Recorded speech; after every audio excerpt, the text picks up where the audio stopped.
Hello there, good to see you again. Um, so, about your homework, have you done it? Um, as I said yesterday, I got an email with regard to somebody responding to Sunday morning sermon. I don't get many emails about my sermons, so good, bad, indifferent, but I would react. So, um, first of all, thank you for the email. And the main contention was one from classical theology. Um, Pelagius was, sorry, I think that's the ism. Pelagian was, I think, in the 5th century, born in Britain, ended up dying in Palestine. He, as with all people who are in some fashion classed as promoting a heresy, they're usually nice people with just a bit of a different focus in their agenda than that particular version of leadership in the church at the time.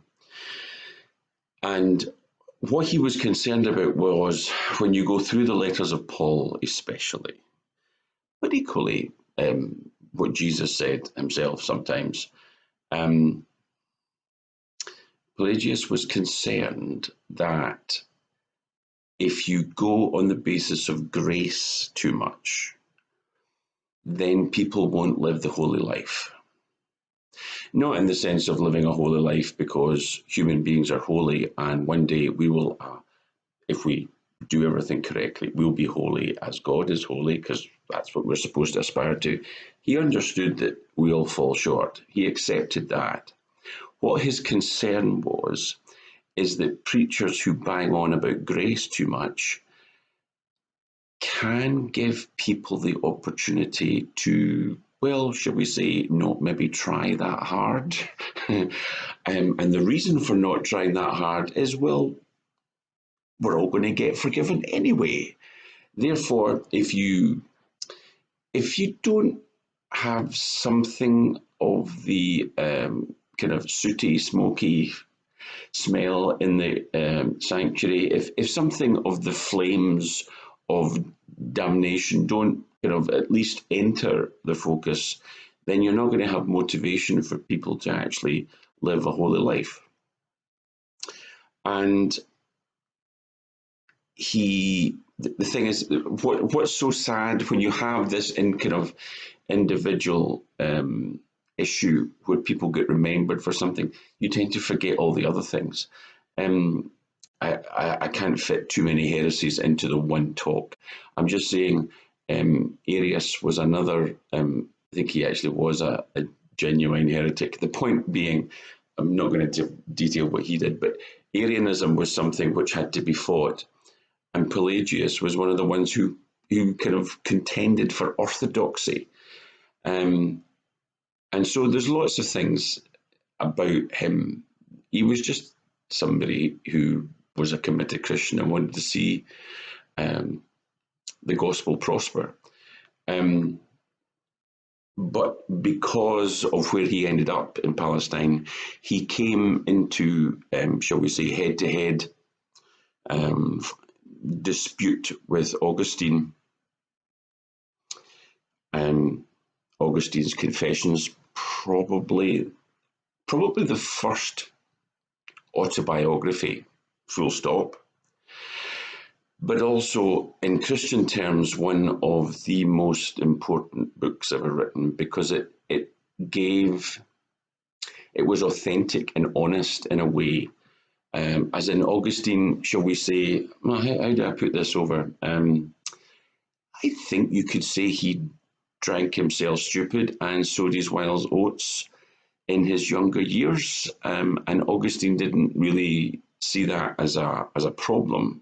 The fact that he wasn't particularly holy as a teenager or as a 20-something, he's the one who wrote the verse that wrote the not the verse.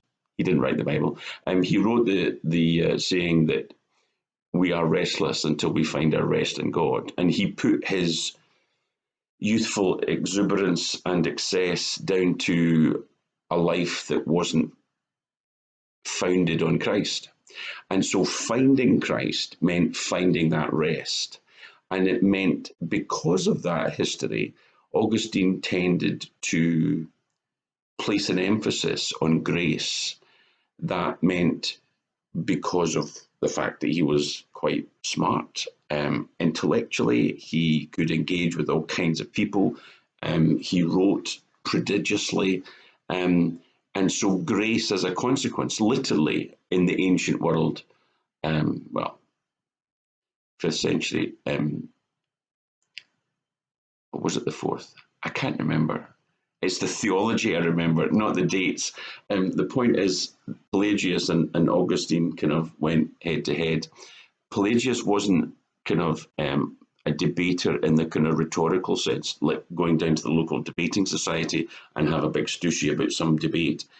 He preferred to basically write what he thought, but it was like a script because he was interacting with the opposition, Augustus being the opposition. And this debate became very much a kind of central kind of focus in early Christianity. What makes us right before God? Is it how good we are as people? Is it our holiness? Is it our commitment to not live a worldly life, but our commitment to live a godly life? Our commitment to live a godly life was a bit more where Pelagius was kind of focused, and Augustine was a bit more saying, you're nuts, that's daft. There's no way you can be good enough to be with God. As with most of these discussions when it comes to something that's labelled a heresy, so you understand, a heresy is just the argument that didn't win and the church decided to go for that guy instead of that guy. Both of them were committed Christians. Both of them put an emphasis where they felt it was required from a pastoral point of view to help Christians be the best Christians they could be. And in that sense, it's one of those, it's not a case of it, I don't like, some things you have to fall out about because some things are just wrong. Maybe you could make that the homework for today. Arianism. What is it and why was it right to fall out? The point I'm making is to know Pelagius just as a heretic is to do the man a disservice. But the fact is, certainly in the light of the sermon I preached on Sunday morning, he would have probably felt a wee bit concerned that I wasn't incentivizing and helping and motivating people to live a holy life. I was just giving them a whole lot of things they could say to make excuses when they messed up and did a bad thing. And what Augustine would have said is, ultimately, grace is the only thing that can make sense of the world that we live in and the way we mess up. If there is any reliance, and that's why it did become this kind of fairly absolutist debate, if there is any reliance upon what we do and the purity and piety of our walk with God, then we diminish the significance of the cross. We take away from the power which is Christ's and his alone, because he alone shed his blood, his unsinned blood for our salvation. I think that was the right decision. But it is one of those heretical debates where I kind of feel, just cut folk a bit of slack. They're both recognizing that forgiveness in Christ is only on the cross. They both recognize that grace is absolutely crucial. And they both recognize that having committed your life to Christ, we should, by virtue of that commitment, seek to spread the gospel and do so as best we can by living a holy life. theology and the era in which they both lived meant the focus was on a very, very specific point of salvation, and it ended up they were kind of pitted against one another. They were probably, they were both doing what they thought was right. So that was, I really just wanted to bring you up to date because I got an email about the sermon.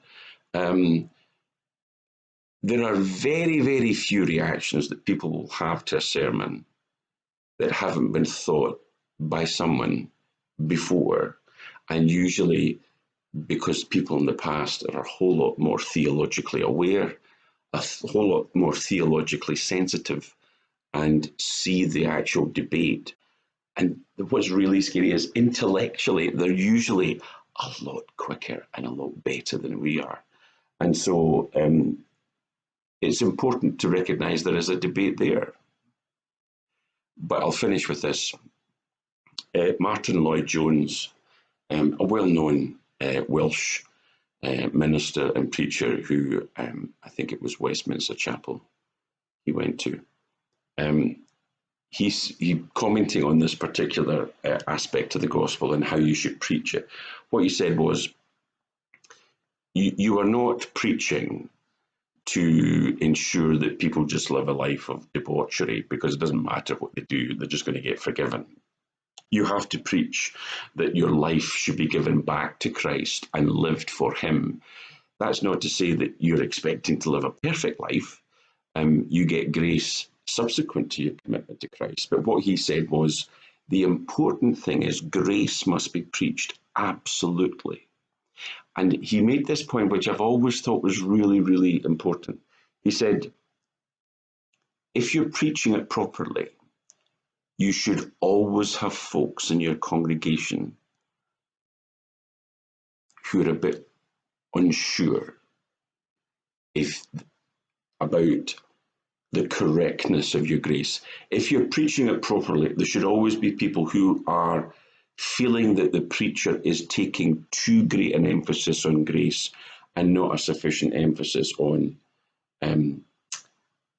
living a holy life. He said, because grace is